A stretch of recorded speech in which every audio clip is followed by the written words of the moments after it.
السلام عليكم ورحمة الله وبركاته. وعليكم السلام ورحمة الله وبركاته. إن الحمد لله ونصلي على رسوله وعلى آله وأزواجه وأصحابه وأحبابه إلى يوم الدين. أما بعد فأعوذ بالله من الشيطان الرجيم. بسم الله الرحمن الرحيم. Hello everyone, Assalamu alaikum wa rahmatullahi wa barakatuh. I am Maruf from class 7 of At-Tawfiq Pre-Cadet Madrasa. I am discussing about the importance of Madrasa education. Madrasa education is the backbone of nation. Madrasa education is the best on the Holy Quran. The curriculum of education in the communication of human knowledge and divine knowledge.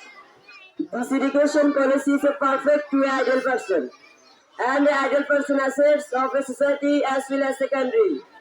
Madrasa education teaches how to serve duty, family and society. However, certificate is a space of paper, but no education not limited. No more today. I will discuss this matter next time, inshallah. Assalamu alaikum wa rahmatullahi wa barakatuh. وعليكم السلام ورحمة الله. ওয়ালাইকুম আসসালাম ওয়া রাহমাতুল্লাহি ওয়া বারাকাতুহু।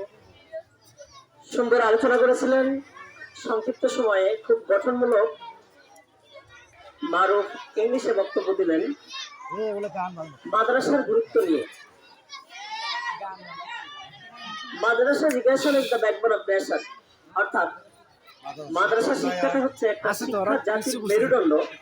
তো মাদ্রাসা শিক্ষাটাই হচ্ছে জাতির মেরুদণ্ড। সুতরাং মাদ্রাসা শিক্ষায় শিক্ষিত হওয়া উচিত আমাদের। মারুফকে ধন্যবাদ। আলহামদুলিল্লাহ, ছোট থেকে ওর বাবার সেই ছোটকালে থেকে বাবা মার আশা যে মারুফ একদিন বড় হয়ে আলেম হবে, দিন শিখবে এবং মানুষের সামনে দিন সম্পর্কে কথা বলবে। আলহামদুলিল্লাহ, আমরা দোয়া করি ওর জন্য, ও যেন একজন বিজ্ঞ আলেম হয় এবং ও যেন সমাজ এবং দিনের খেদমত করতে পারে। সকল বলে আল্লাহুম্মা আমিন।